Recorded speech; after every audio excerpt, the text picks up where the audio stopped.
What's up, everybody? I am Steve, and with me, as always, is D, and you are watching Conversations with Cabys, the only show on the internet that is down Down for for the the unity, unity. and most definitely in. And this episode, we're talking about two of our favorite bands, Incubus and 311. Going deep. Going deep. We're gonna go deep on 311. Incubus, we're gonna talk quite a bit about, but we going deep on 311. Um, how you doing, D? How you feeling? I'm doing fantastic. How are you, my friend?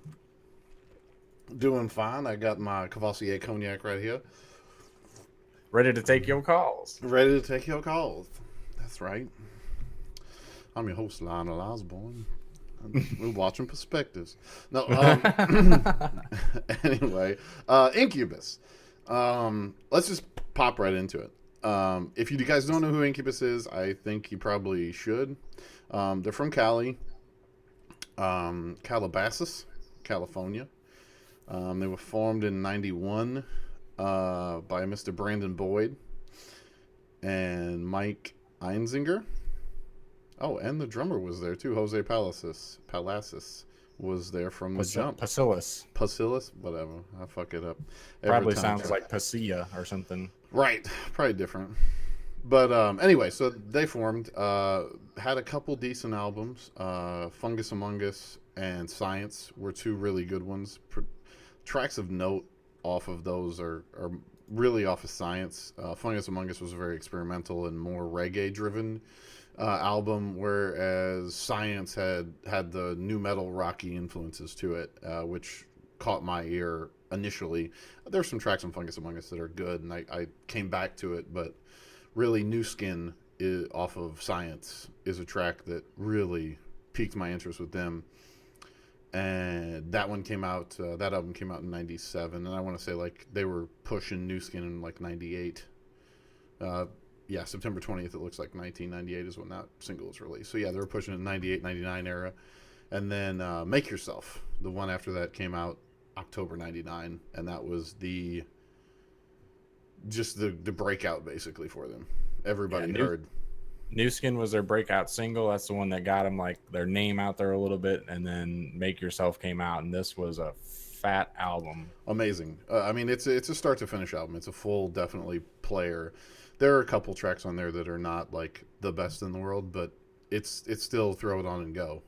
Especially in the area of CD burning. You know what I mean? Indeed, and that's where this was prime, man. We're talking what 1999. Yeah, I mean the 2000 era. Drive, the single Drive was released in 2000, November 20th, 2000. Pardon Wow. Me was original like February 2000. So Pardon Me was the first track, and that came out February, and Stellar came out in August with Drive, which Drive was probably. Do you think Drive was the biggest success off of that? What do you think? Ah, man, it's hard because all three of those were fantastic. I think Drive probably got the most radio play. It was the most pop. It was the most commercially successful. Mm-hmm. I mean, I probably like Stellar. Maybe. Pardon Me, those really.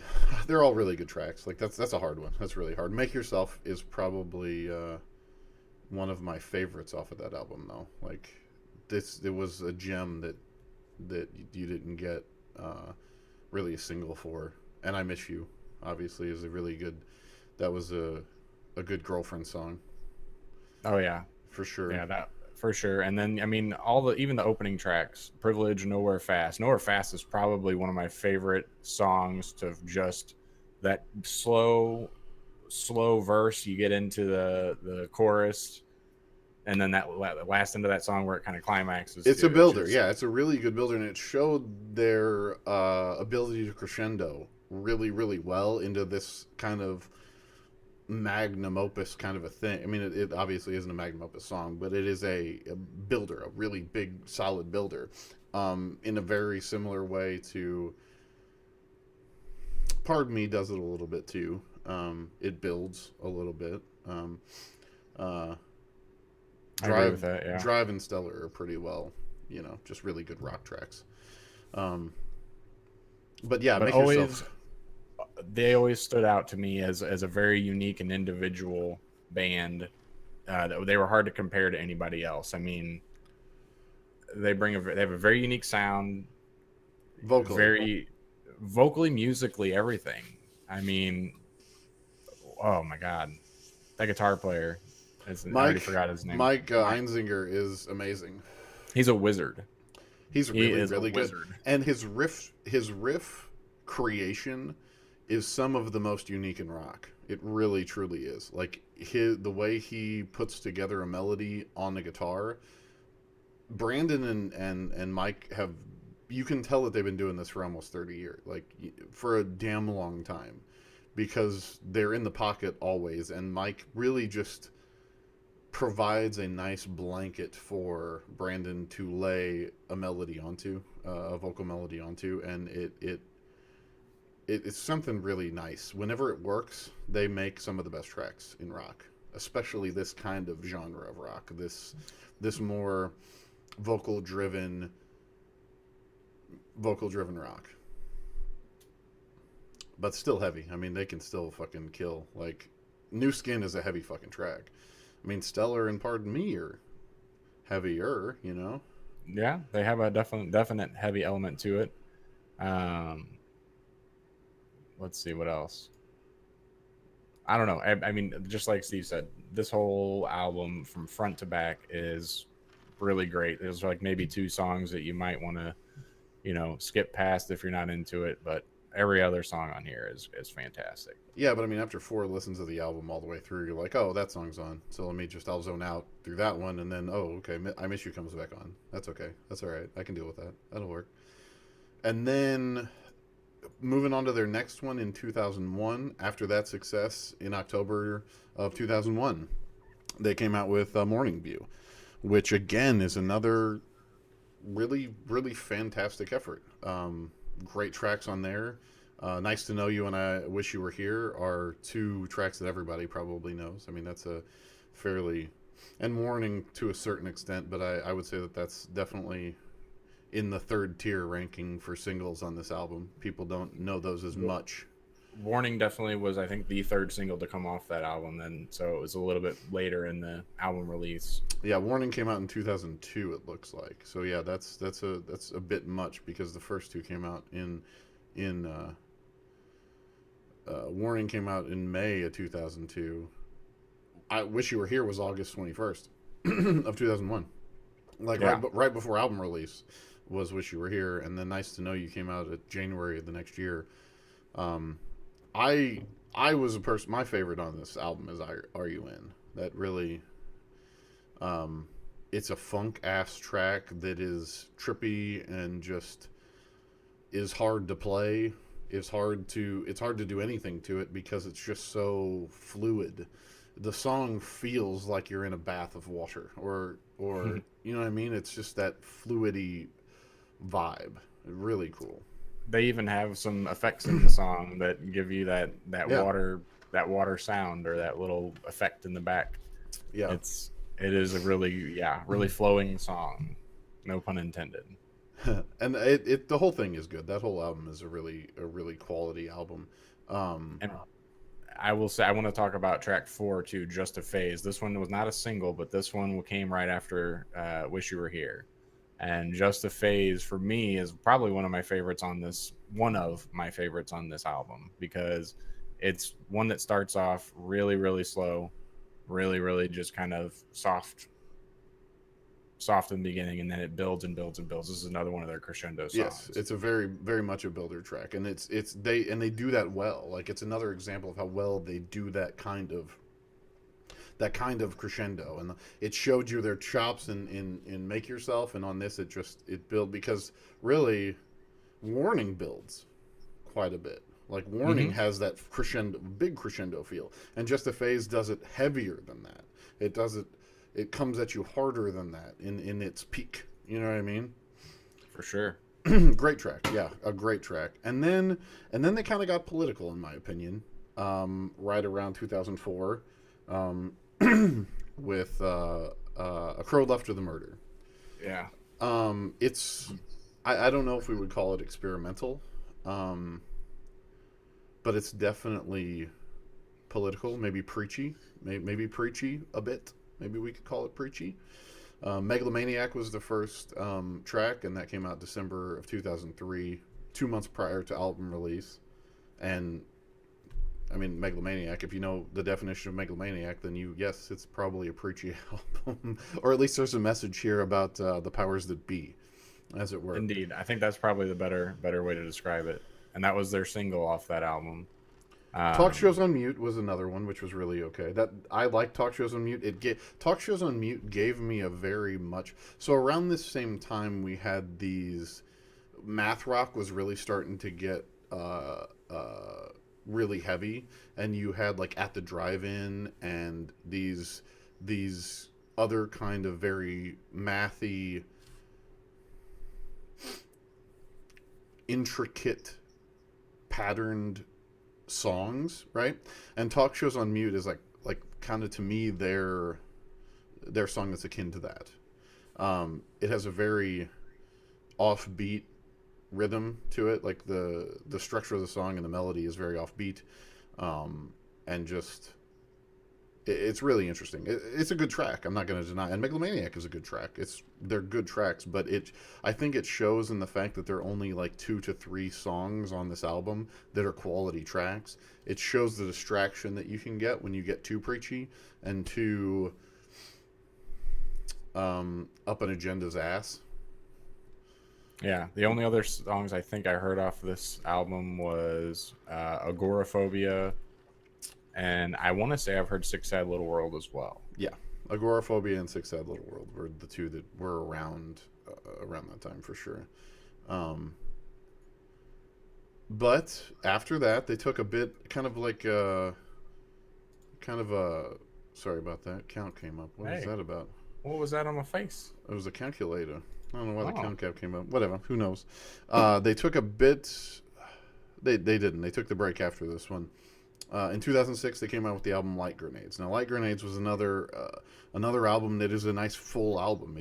It kind of left some of that preachiness to the wayside a bit. I mean, it still had some of that, but they got back to that funkiness that made them really successful. Especially with, like, let's say Oil and Water or Dig. I mean, I think Love Hurts is an interesting track and a kind of a throwback track. Love Hurts to me feels like a 60s song. Yeah, and it was one of my faves. When that song came out, that one really I enjoyed. Powerful, meaningful. Lyrically, it's very meaningful. Very meaningful. I tried playing that on the guitar for a while and never really got good at it. But it's fucking hard. It's hard. A lot of Incubus songs are a little more difficult. I mean, you rarely find that there's a true rhythm section in this, rhythm guitarist, because he's doing so much on the front end with lead that you just don't need it. You know, you also have there's the turntables and the secondary percussion guy that kind of does a little bit of that backing too. But and he's really good at doing lead and rhythm like simultaneously. Exactly. Like his lead fills and lead riffs are sometimes also the rhythm section of the front. Right, and that's that's why they're so unique in my opinion too, because they fit in this pocket. And like I was saying before, it's these odd melody choices and odd song structure builds that they do, but they're based upon Brandon and Mike working together with, just lead guitar, and let's figure this out. This is kind of the vision I had for this track. Let's go with it. You know what I mean? And honestly, we keep talking about Brandon and Mike, the two frontman guys, but let's not forget the actual rhythm section. The bass player and the drummer. Those dudes are equally as talented as the rest of them. That motherfucker on the drums, I tell you what, the way he comes up with those funky ass grooves that fits in like a glove with those two on the front end. Blows my mind. He's an unsung hero. He really is. But isn't that with all drummers and all rhythm section, really? They're the unsung heroes of everything because they don't get to do any of the fancy shit. I mean, they do get to do fancy shit, but you never know that they're doing the fancy shit because it's always the backing to everything else. And they have to roll and they have to do what they have to do in order to make everything else fly. You know what I mean? What's cool too is these guys aren't. This is a testament to, I think, their total pooled talent together. Is that this is not a 4-on-the-4 band that is meant for writing, you're churning out pop hits. these guys are a unique talent that have a very unique sound and write in a lot of different time signatures, keys, and really give music some diversity that we all find Desperately need. refreshing. Yeah, desperately need. Let's take a step back on that. Four on the floor. When was Is there a four on? Do they make a four on the floor song? Do they have one? I don't think they do. I don't think Incubus knows that time signature. Okay, but I take it back. Love Hurts maybe. Love Hurts actually may be in that signature, but Love Hurts is also to me again a throwback I from don't like a 1960s track. I That don't even think that song's a four on the floor. I think that's going to be either a 3/4 or a it's a 6/8 waltz. on that. Yeah, that could be a waltz. It very well could be a waltz. Yeah. That I actually. Yeah. Okay. So it's a waltz probably. I would imagine. Yeah. But still, like you don't see that. They don't. They don't have.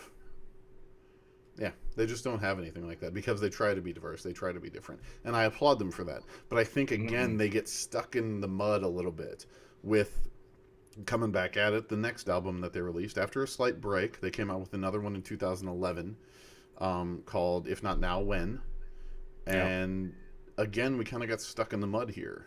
I think a little bit with you can be political, you can be diversity for diversity's sake. You can do all those things, but when you let that cloud the natural creative process, I think you can get to some of these situations where it's not as good. And also, I think maybe emotionally, these are deep songs, and so therefore it requires a deep soul and a deep interpersonal turmoil to create some of this shit. So, like, I get maybe some of the hardship with trying to top "Wish You Were Here."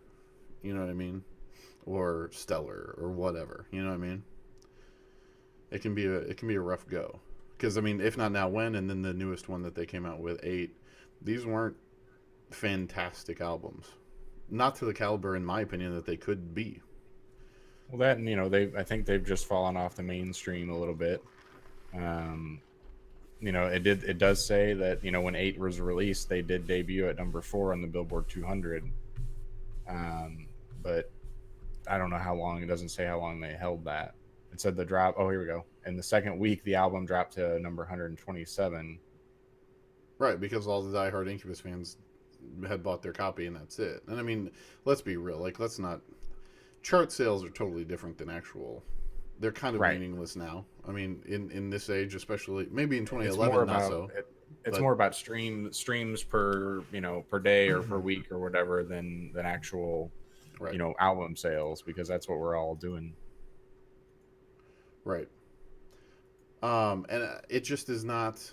It's not as tight as I wish they would be. And hopefully, as of Mike's Twitter feed, they got some songs in the can for the next album, and so hopefully the next one will be a resurgence. A comeback. I mean, Light Grenades was fantastic, and that came out admittedly in '06. So this was around the same time as Morning View and Make Yourself. It was around the same time as all of their good success, and I feel like they're the most quality music that they have created.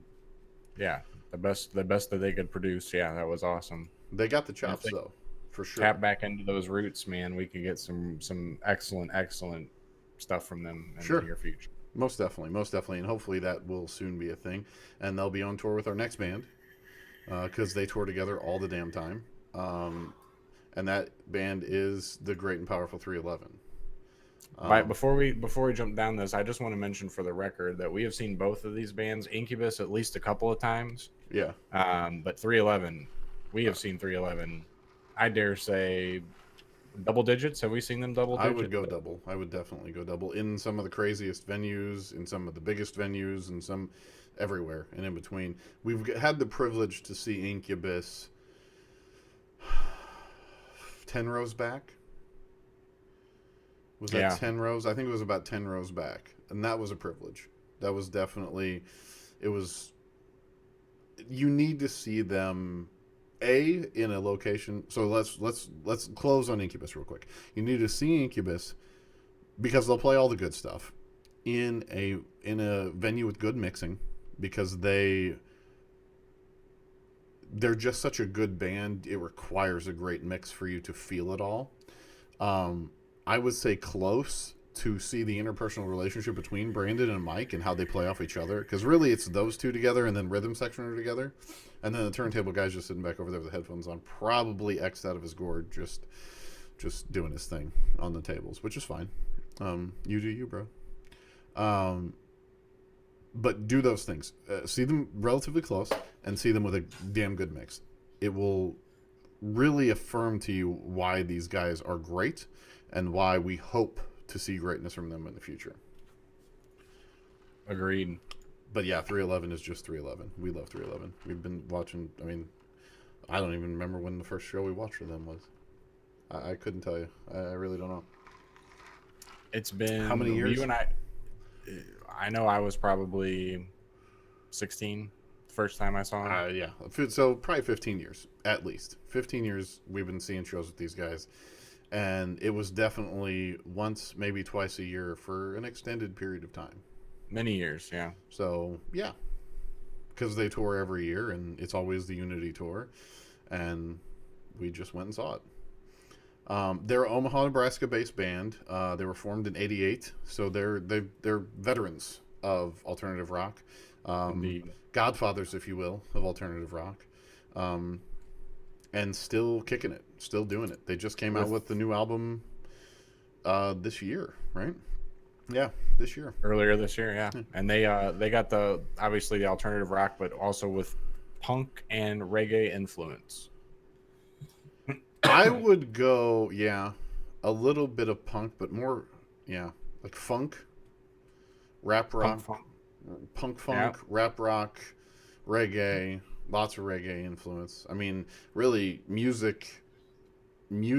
Let's just hop right in. The first album from them is Music. Again, it came out in '93. That album is very reggae, has a lot of reggae influences on it. The singles, not maybe so much. The singles maybe have more of a punk album. Like Do You Right is very much a punky track. Unity is very much a punky track. Hydroponic, though, is a reggae song. It's a very much a reggae track. Unity is both. Unity's my favorite song by 311. Let me just say it. It's off the first album, my favorite damn song. It's one of the best songs there is. It is written amazingly. It jams like no other track. The song has so many. You want to talk about crescendo? Like, that song has so many fucking layers. It's ridiculous. And at the end, it's all about unity. It's all about the message that 311 presents, and that is unity. That's brotherhood. That's us and you and me and we, and equals unity. That's us. And just bonus for all y'all, like, we've gotten together many times and karaoke'd. Me, this guy, and his brother, we've gotten together and karaoke'd our pants off to this song. This song is the jam. And let me tell you what, you want to get pumped up and psyched when you get ready to do a song? Put this bitch on. Anything. Get ready to do anything? Yes. You will be screaming, my bros is down for the unity. Like, that's it. You're going to be doing it by the end of it, I guarantee it. 311 is down for the unity. Unanimity of the unity. That's right. Best track ever. And Hydroponic's on here. My Stoner Baby's on here. Nick Hex is on here. Feel So Good is on here. Like, Feel So Good. Feel So Good is, boy, like, just stupid. Like, it's what do you say about Feel So Good? Like, that you have to listen to the song to understand it at all, because it's just such a fucking, it's crazy track. And you think it's done halfway through the song, and it ain't, and then hit you again. Yeah. This one's got a couple chill out, relax songs, but a lot of them are like pump you up, energetic, get you psyched, like good, positive songs. Yeah, I mean, I guess maybe, let me take that back. Welcome, Hydroponic, Paradise. Those are My Stoner Baby. Those are kind of the reggae influences. I want to go, so Grassroots has more of the deeper end reggae. We're going to talk about all these albums, and we'll let you know when it's not an album you should listen to all the way through. How about that? It'll be easier, folks, because every single one of these motherfuckers is a just put her on and play, pretty much. They don't really make shit. We're also going to do this one a little bit differently. We're going to do this by producer rather than chronologically like we do with Incubus. We're going to talk about these albums producer by producer to kind of give you they have so many albums. I think it gives you a better feel for them, and they're such a seasoned band and such a old band, like Godfather band, that you need to take it. At this point, we need to talk about it in such a way of what did this producer get out of them. When we're talking about music, not no pun intended, not the album music, but their music.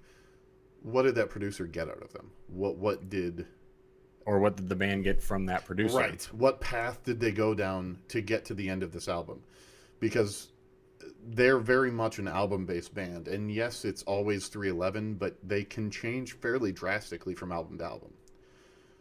Yeah, big changes. As a matter of fact, this first album we just talked about, music, was produced by Eddie Offord. And he produces Grassroots as well, the second album we're going to talk about, and coincidentally their second album, which came out in 94.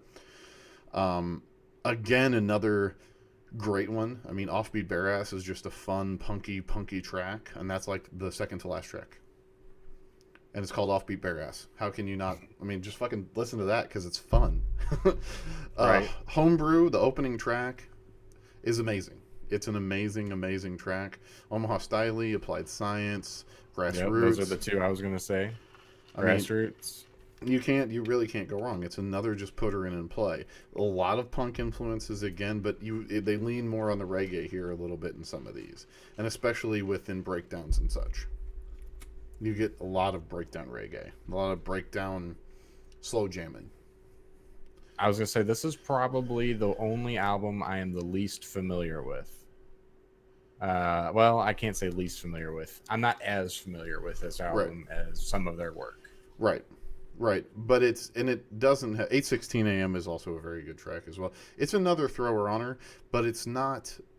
It doesn't. When you have this much of a catalog of music, it's not one that you replay very much because it's just a more mellowy album all the way through. Really, it doesn't have those signature tracks like that are on music. You know what I mean? If you listen to their whole discography, this isn't the album that's going to stand out in the forefront of your mind.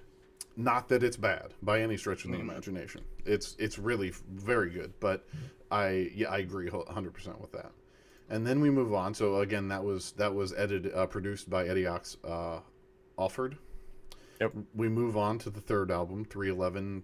The Blue Album is what everybody calls it. But it's self-titled, 311. Came out in 95, summer of 95. They're a summer band too. Like they release their shit in the summer, and they're just a summer band. Most of them are from California, live in California now. You get that surfer vibe from them. They started in Omaha, obviously, but you get that, like the Hive, where a lot of the newer albums are going to be produced, is in Southern California. It's their own studio. It's what they call it. And Hive, coincidentally, is track number 5 on 311, the Blue Album.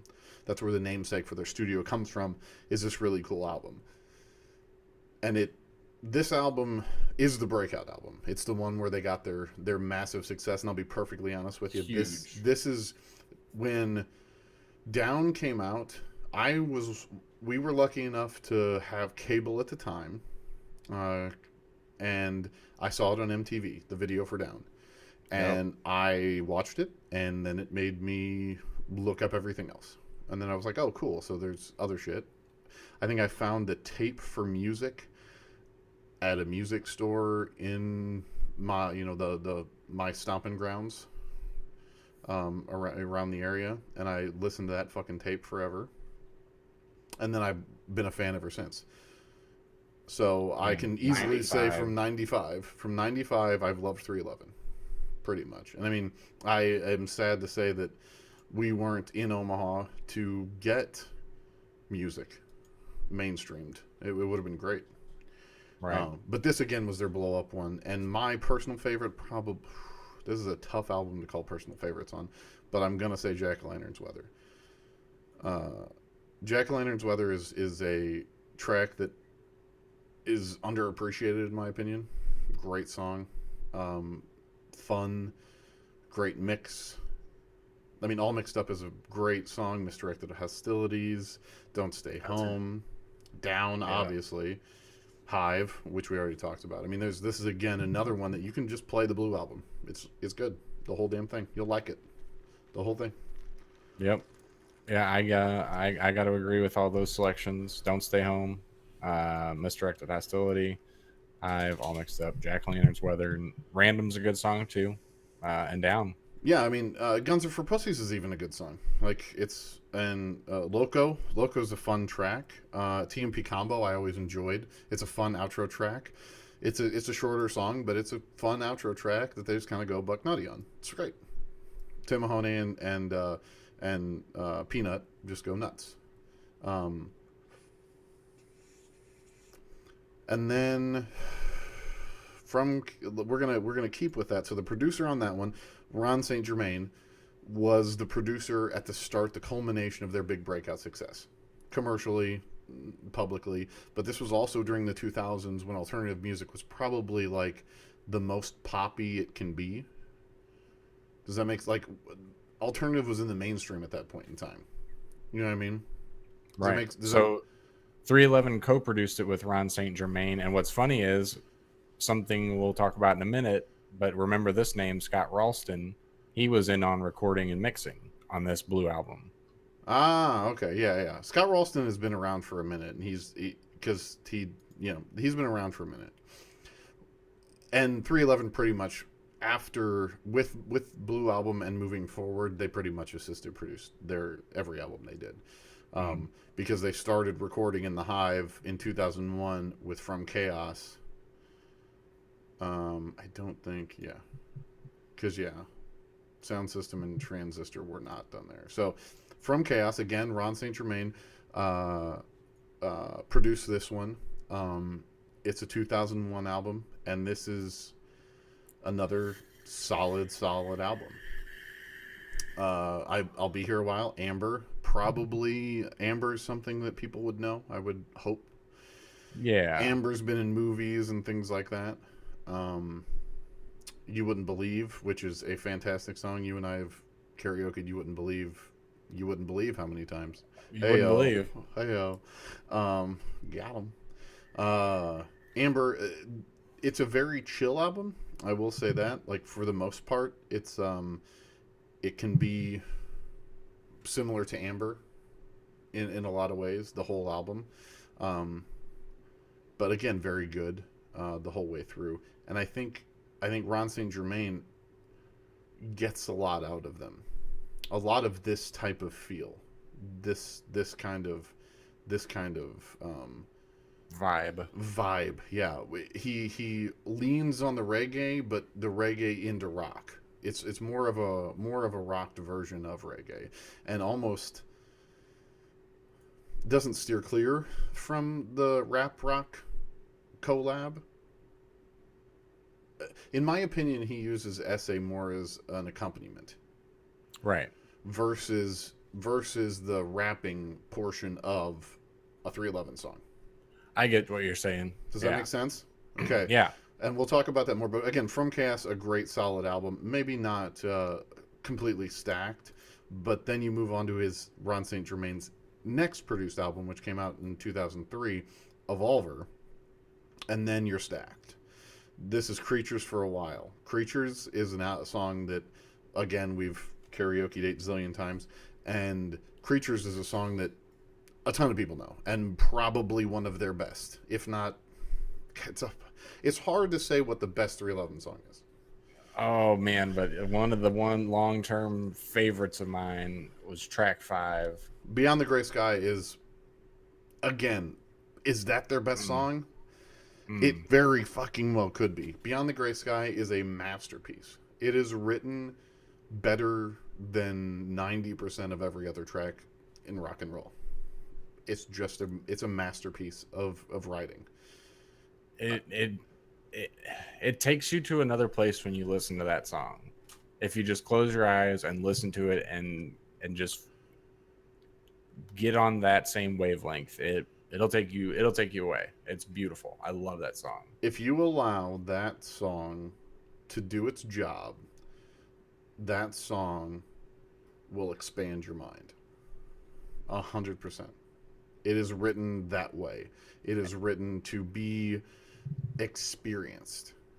And if you want to leave in the comments below, if you listen to that song, tell me about the euphoric feeling that you have and the calm and just amazing feeling you have after you listen to that song. Just put it in the comments. We'll listen and we'll reply with what we For think. sure. For sure. It's the tingles, it's everything. It's, again, Evolver, great album. Great album. Again, Ron St. Germain did that one. And Ron St. Germain's last album was Don't Tread on Me from 2005. This was right after they did their greatest hits album, and we're not going to talk about the greatest hits because the greatest hits, we're already telling you what the greatest hits are. Let's be real. Don't Tread on Me came out in 2005. Don't Tread on Me it's another solid one, but it's this very much you see from Chaos, Evolver, and Don't Tread on Me. I don't think S.A. raps in any of the songs. S.A. Martinez being the secondary vocalist or the accompanying vocalist. He generally takes lead to secondaries on parts. I mean, they're almost dual lead singers at this point. Nick Hexum, the lead singer and rhythm guitar player, and S.A. Doug Martinez. Don't Tread on Me, fantastic song. Solar Flare was a really good song. Speakeasy was a good song. This is probably the album I am the least familiar with out of all their albums. Don't Tread on Me, I know. I think I've heard Think You're Lucky Stars, and I may have heard Solar Flare. You've heard Speakeasy, I'm certain. I've played that one in the car for sure. It's good. And Chad Sexton, shout out to the drummer Chad Sexton. He wrote that one, the music to that one. Nice. It's really good. It's a really good track. So again, this is what Ron St. Germain gets out of them. A very melodic S.A. Martinez, a very vocally driven S.A. versus a spitting S.A., a rapping bars S.A. Reggae rap. Right, reggae rap essay. Right, 100%. That's what he gets out of it. We're gonna move on to the album that came out after Don't Tread on Me. Right? Yeah, I think. Do we want to go back to Transistor and switch up? No, I want to do Bob Rock. No, we're not on Saint Germain. I want to go Uplifter. I want to do 2009's Uplifter because this is a whole other producer. This is Bob Rock. Bob Rock has done quite a bit of stuff. Bob Rock has done just Metallica. He's done The Cult. He's done Motley Crue stuff. He's done Bon Jovi stuff. I mean, old, like 90s stuff, right? And Offspring, Rise and Fall, Rage and Grace, he did that. He did Joan Jett and the Blackhearts album in 2006. Our Lady Peace album.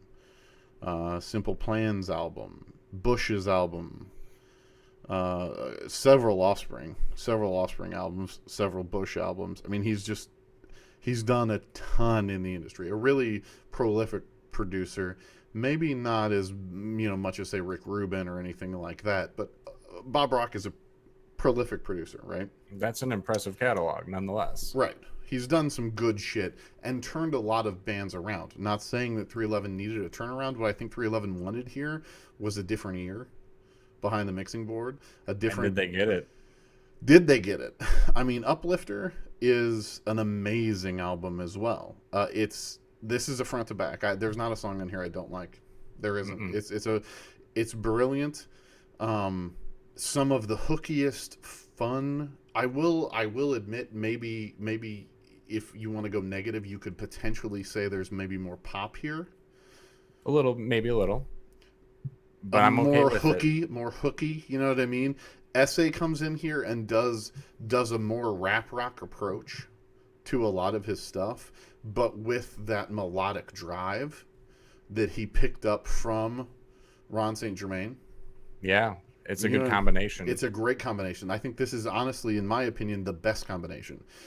If I'm gonna be so bold, I'm gonna probably say Bob Rock is my favorite of their producers that they've worked with. Because again, go ahead. Sorry. Again, this is just another front to back solid effort.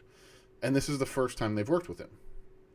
Sometimes working with a new producer, you get garbage, and this is it's a masterpiece of an album. Every track solid, and it just goes to show how good Bob Rock is. But please continue. Oh, I was just gonna say this is the first album for me that every single song I learned, loved, don't have any criticisms at all on. And if just to put it out there for you guys, my wife also knows all the words to every track on this album as well. Like this is a great fucking album for everyone. And I also want to mention that I think this is probably too where they really started to gravitate towards that big positivity push. Like all these songs are pretty much driven in a positive direction.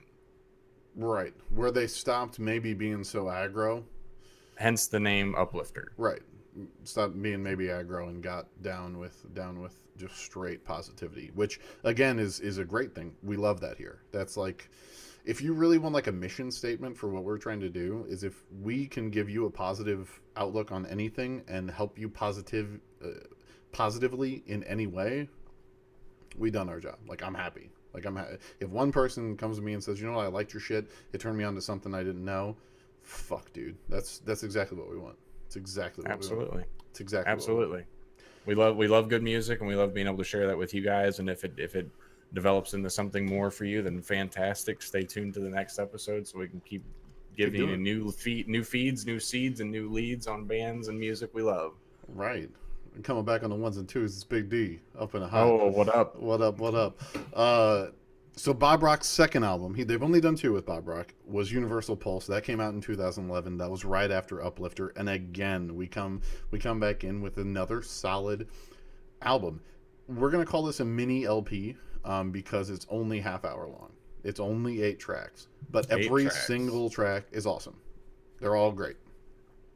I would even go so far as to say that potentially this was canned songs from Uplifter that they just made another album out of, and Bob Rock came in and helped him produce and mix it. I wouldn't be surprised if that was the case. Don't quote me on that. I don't know that, and nobody says that anywhere.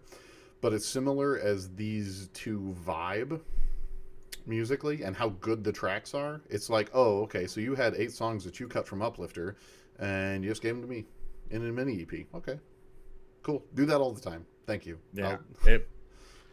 Every song in this, again, there's not a skipper on this. It's only 8 songs on the album, so not that many, but none of these are skippers. They're all solid. Sunset in July is a fat track. Time Bomb is a fat track. That breakdown in Sunset in July is stupid fat. Just the fattiest of fats. Like, you know it's coming, and you get pins and needles excited as it builds and builds and builds, and then smashes just down, and you're just fucking rocking like you've never rocked before in your life to a jam involuntarily. You have zero control over it when you listen to that song. You're just fucking going. That is your feel good summer jam of the year right there. Of the year and every year, in my opinion. That track is, if it's summertime, this album is getting played. Yep. Over and over again, probably. And many other songs on here, but another one that sticks out to me is Weightless, track 7. Weightless is so good. Again, it comes back to kind of Beyond the Gray Sky a little bit, and what the message that they conveyed in that one. It's what they're trying to do here. It's this free thought. It's this close your eyes and really feel what the music is presenting to you, and see if it takes you and expands that mind a little bit on what the world can be and what our existence can be as humans. And that's really, it's awesome. It's powerful. And there's a little bit of a message of unity also in there. You know, drop your baggage, drop your stress, come together and be weightless kind of thing. You know, it's fucking awesome. Right. And it is a unity thing. I mean, unity is an interlining feed. That's why their tour is always called the Unity Tour of whatever year they're fucking going out in, because that's what they're about. They're about bringing you and me equals we equals unity. That's us. We are together in this life. We're humans. We are here. And we need to stop fucking acting like we're not the same, because we are. So that's it for Bob Rock. And again, I mean, it was only 2 albums, right? And both of them recorded at the Hive. Both of them are amazing, amazing tracks. I wish probably that they would work with them maybe a little bit more. But those two are probably my favorite albums, like as a cohesive unit within them, within 311's catalog. We're gonna go with the third, and kind of it's more of a more of a muddled producer, because Scotch Ralston is the producer on these moving forward, but he also, there's mixes in. But Scotch Ralston is the through line basically producer. He's been on every single one of these with other producers, along with 311, because 311 again self produces all their shit since Blue Album, and maybe before that, and just not talked about. But the excuse me, guys. Jeez, I got a frog in my throat or something. First album is Sound System. Take it, D. What do you think about this guy? Was it Transistor or Sound System? Sound System came out in '99. Transistor Transistor then Sound System. You're right. Switch them around. We'll go Transistor first because it's better than. So we got notable songs here were Transistor, fantastic song. Title track. Beautiful Disaster, everybody knows that one. That is another well-known 311 song that, again, great song, big hit. Love that one. Other than that, there's some other notable songs. Prisoner is another really good one, and Prisoner was the second, actually, before Beautiful Disaster as a single. They released Prisoner first. Transistor was first, obviously, then Prisoner, then Beautiful Disaster. So, you would know Prisoner if you heard it. No, I know that one too. I forgot to mention that. I skipped right over it. That's a really good one. But so the story with this album and me, I really enjoyed this album quite a bit. It got me through a rough patch in my life around '97. I got the tape of this one again and put it in my old shitty Sanyo or fucking Emerson or whatever shitty tape player I had at the time, and got this one and played this one till it broke. Every song on here, in my opinion, is really good. Inner Light Spectrum is the precursor to Beyond the Gray Sky. We're gonna have to do a little session on the side and listen to this one. Because you're probably, I would almost say you're the least familiar with this one, I would imagine. I mean, this one has the. This one has the most songs to be unfamiliar with. Right. But I will just, before you go on, I will just want to say 21 Stealing Happy Hours is a phenomenal song that definitely did not get enough notice or enough any recognition for that, because that's a fantastic song. Stealing Happy Hours is a Maroon 5 song 10 years before Maroon 5 ever was created. I would dare say that Stealing Happy Hours, what's that guy's name from Maroon 5? What's the lead singer? Oh my god. Adam Levine. Adam Levine sat in his room just like I did with his fucking Emerson tape player and played on repeat Stealing Happy Hours. It is a Maroon 5 song before Maroon 5 came into existence. It is, but better than. Not that I'm dissing on Maroon 5 at all. Actually, the first Maroon 5 album was a fucking masterpiece. Great album. Yeah, it was. That's for another day. The whole other episode, and you'll get that. But Stealing Happy Hours, a fantastic track. But pretty much everything on here I enjoyed. But I also have. I'm not going to comment too much on this one just because I have a little bit of a jaded perspective. Jaded in kind of the best way, because it got me out of a lot of weird, shitty headspace stuff. And that's what 311 can do for you guys, really. Like, if you're in a shitty headspace, throw on 311. It will make you feel better. Inner Light Spectrum, again, is like I said, a precursor. And that would be one I would definitely recommend. And S.A. wrote that. So, with Chad, the drummer. So, there's that. Sound System is the second one with Scott Ralston. Hugh Padgham was the other producer along with 311. This album came out in '99. Again, we have a couple on here that made success. Come Original and Flowing are the two big ones that I see on here. Do you see any better? Mm-hmm. Large in the Margin, obviously. Yeah, that's a big one. We like that one. Other than that, I mean, I think Leaving Babylon, that was a cover song. That one got a little bit of recognition. Yeah, Yeah, it was a Bad Brains cover, but nobody really knew who the hell Bad Brains was at the time. It's almost like the Nirvana cover of the Mud Puppy or the Meat Puppets. yeah. Who the fuck knew who Meat Puppets were unless you were a hardcore grunge guy from the fucking '89? Like it, like like Bad Brains is like um, a electronica band or not Hard electronic, hardcore punk. right? Yeah, right. No. Who am I thinking of? Because I'm thinking of another one.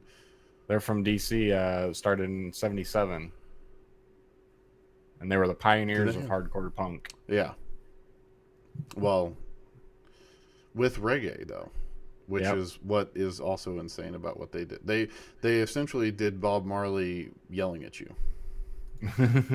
At a very up tempo. Right, at a very right. Well, and yes, with 40 more beats a minute. But yeah, it was. I mean, but it's really cool. Um, again, only 2 tracks on this though. And it was again Scotch Ralston, and that Yeah. was a '99. And then we go to Stereolithic, which was a 2014 one, which was a to me I like Stereolithic quite a bit. This was just 311 and Scott. See, it's Scott here. I think it's Scott Ralston, not Scotch Ralston. I'm pretty darn sure. I think that's a typo in the Yield Wikipedia.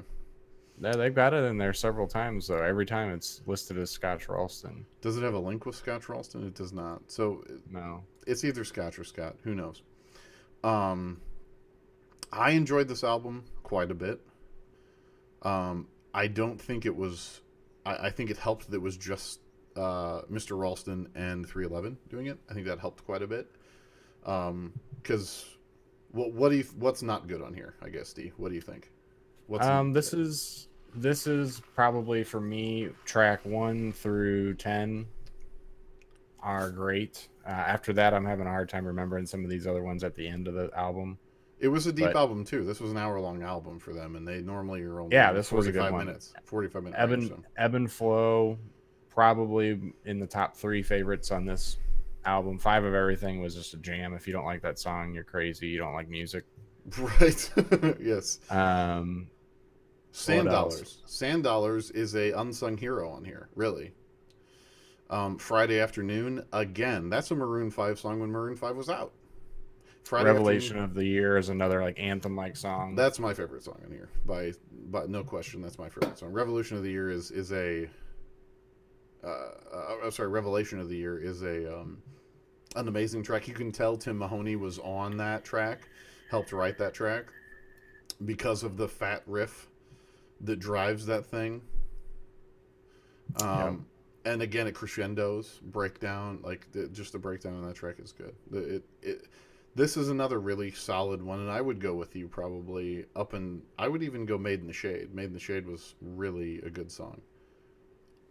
I'm sure it is, and I know I've heard them all several times. I've listened to this album pretty much front to back a bunch. I'm having a hard time remembering these last 4 or 5 tracks. These are the more recent ones. This again was coming out into 2014, and I'm gonna I'll save this for after the next two. I'll save this for after the next two. Mosaic, the next one. Again, it was Scotch Ralston. This time joined by John Feldman, and John Feldman is from Goldfinger. He's the lead singer and guitarist of Goldfinger. We love John Feldman. We love Goldfinger. We're old school. I mean, we love Goldfinger. They're great stuff. Old school punk, for Old sure. school punk's amazing. I mean, The Decline. From No Effects. How you doing? I think we just passed our punk credentials. MXPX. That's all. We just had to say The Decline. That's all we needed to say. If we nail that, we're good. Yep. I think so. Anyway, Mosaic came out. I got Mosaic as well on. So a lot of these, I started collecting around Uplifter. I started collecting the vinyl for these guys because I love them so much. And Mosaic was the last one. I did not get the last album in vinyl here. People are gonna shit on us, by the way, just for the record, for not saying the Ramones or the Sex Pistols or anybody like that. So there, I said it. Yes, but Ramones and Sex Pistols, in my opinion, turned into a little bit too poppy of a. They got too commercialized for their own damn good. But we can have a punk episode and we'll get reamed. It'll be great. It'll be fine. That's a whole other episode. I am not prepared for the reaming we're going to get for that episode, so we'll save that one for a little later. What do you think about this one? I think not to put a not to put a pun on it here, but I feel like this is the start of the decline.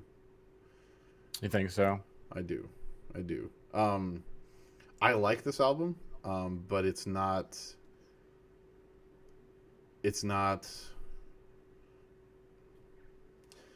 I mean, okay, so their title track, or not title track, but their single off this album's Too Much to Think.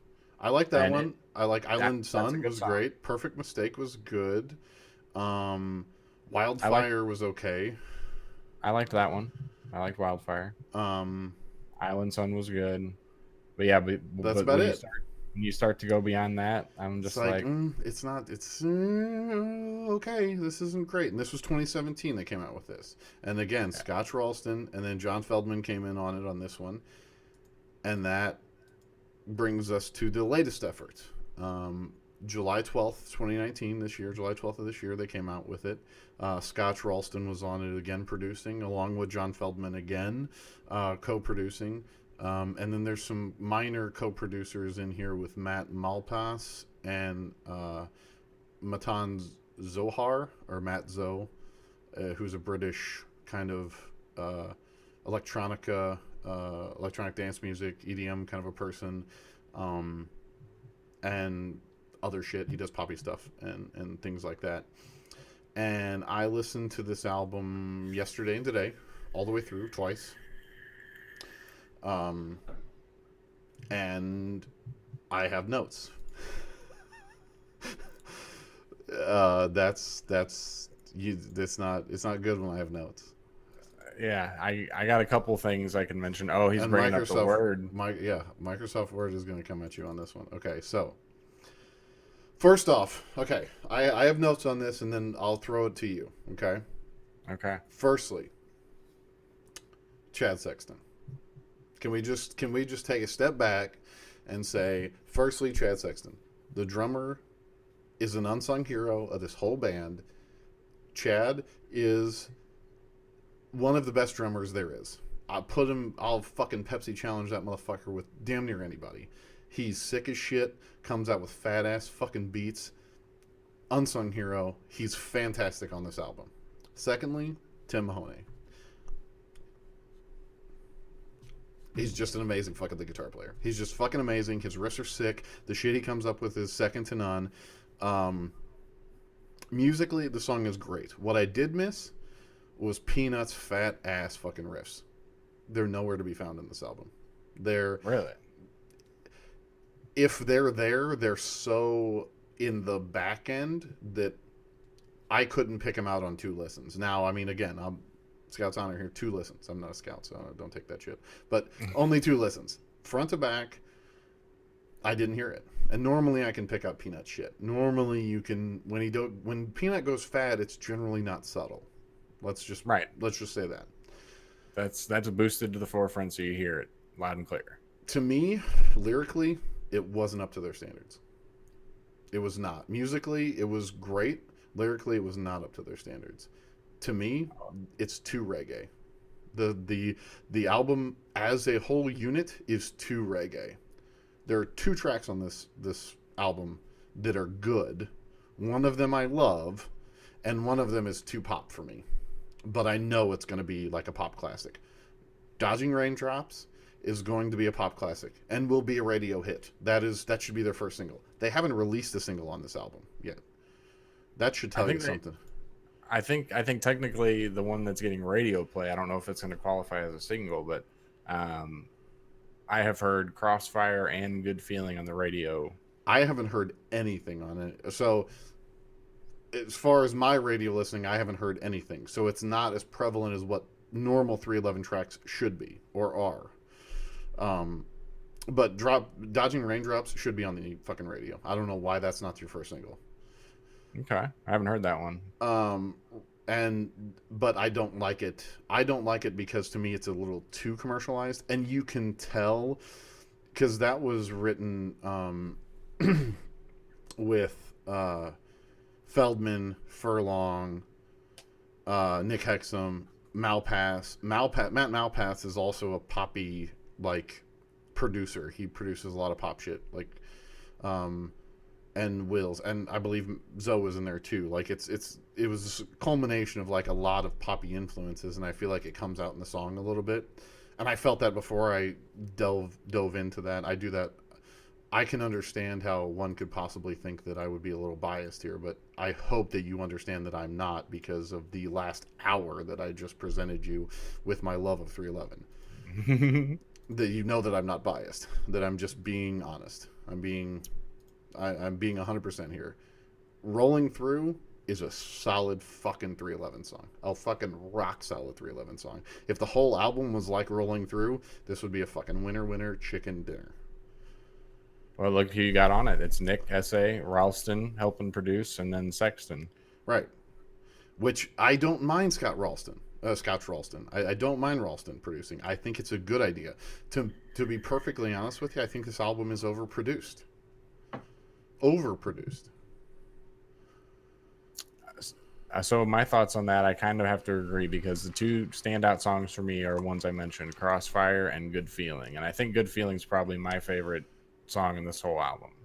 I don't mind Good Feeling. I don't mind it. It's too reggae.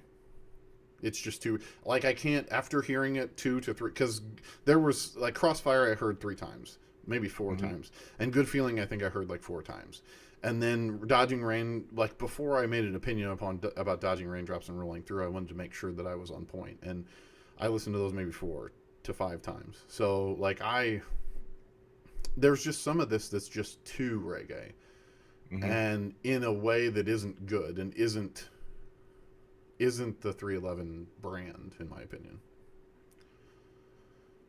Yeah, I feel like Crossfire for me, musically I love it, but Mm-hmm. lyrically I almost can't stand it. It sucks. It's lyrically it's a shitty like, and that's with all of them. You'll get into this and you're like, oh, that's 311. Hell yeah, this is 311. But Good Feeling sounds like other 311 songs musically. It's not a bad thing to do that, but if you're going to make tracks that sound similar to other tracks you've made, lyrically they need to be better. And none of these are.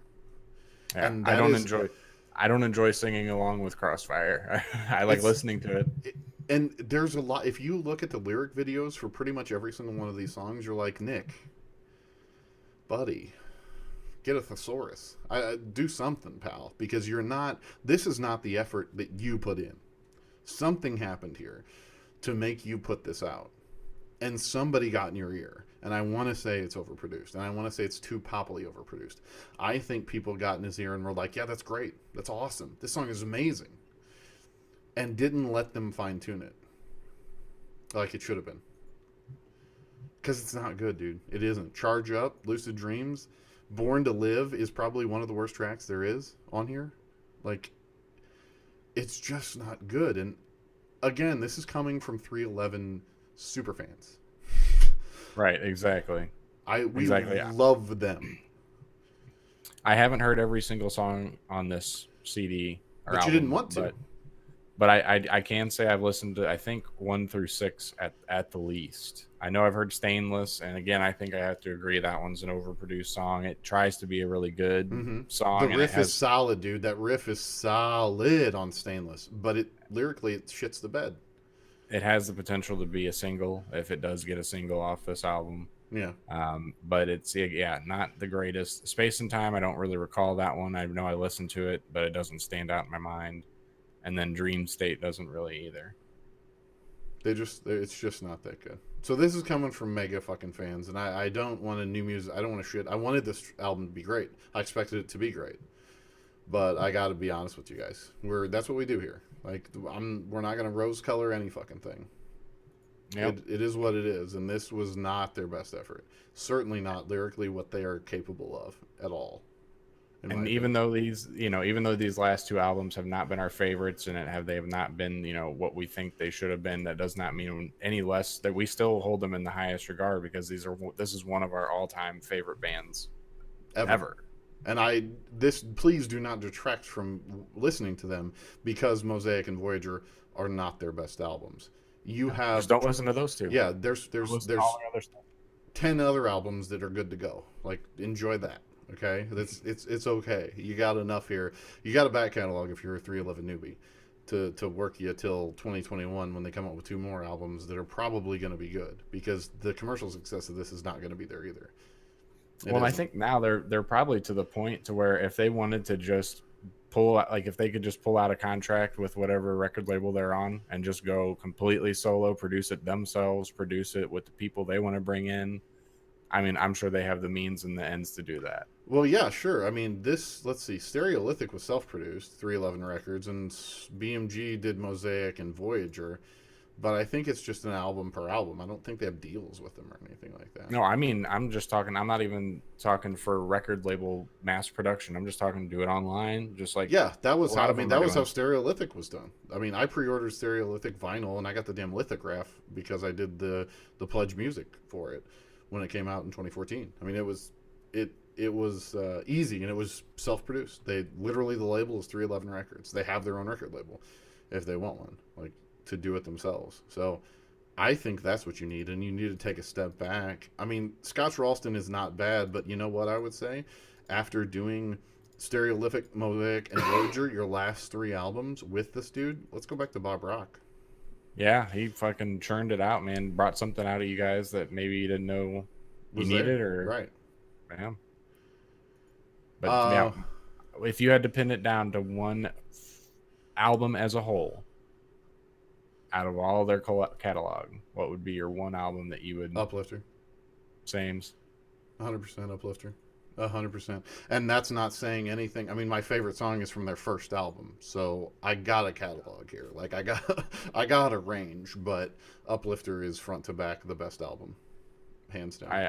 I can't argue with that. I have to agree 100%. There's many other songs that I have that are favorite songs off other albums. Yeah. But from front to back, this is the best in my opinion. True statement. The most bang for your buck. True statement. And Universal Pulse is a close second, and like I said, Universal Pulse is the mini LP to Uplifter. I think it was the leftover tracks, and they just made an album out of it because it's so good and similar that if it had 12 tracks too, it would be close. It'd be a tough fight for Uplifter to Universal Pulse. Like, that would be a tough fight. But with only 8 tracks on Universal Pulse, I gotta go Uplifter. Gotta. Every day of the week. Yep. Agreed. We are deep in this one, brother. All right, we went way deep, folks. Hopefully you stuck with us after this hour and 10-minute long one. We'd like to talk about 311. Sorry. Yeah. If you do too, if you like hearing us talk about it, like and subscribe. Like the video, subscribe to the channel. We got a Facebook page, Conversation with Cabys Facebook. I send the link out, resend the link out every week to all our videos, so you can check us out there. Give us a like on there would be great too. If you made it this far, thanks. Before we depart this here fine evening, I would just like to say that your friend Chris did give us a shout out in his podcast on Pints and Pistons. Most definitely. And just wanted to say, Chris, remember you, buddy. We love you. Thank you for the shout out. Go check out Pints and Pistons if you like a car. It's really just 4 dudes sitting behind a folding table fucking talking about cars and geeking out hard over cars. It's really fun to watch, and they go do some cool events. I think today they were at like a Gear Up festival, or like a tuned like a tune festival in Florida. They're from Florida, so all year round they got nice weather, so they can do cool car shows and shit all year round. So yeah, give them a check out. It's Pints and Pistons over at YouTube. I'll throw the link in the description too for them guys. And what I think we're gonna do is give you a bunch of songs off of all these albums for you guys to kind of samplings, but most of them are just listen to the whole damn thing, pretty much. Absolutely. You guys, it's been real. Thank you for sticking with us, and until next time, Steve. Yeah, guys, thanks for sticking with us. Till next time, Our bros are down for the unity. Take it easy, folks.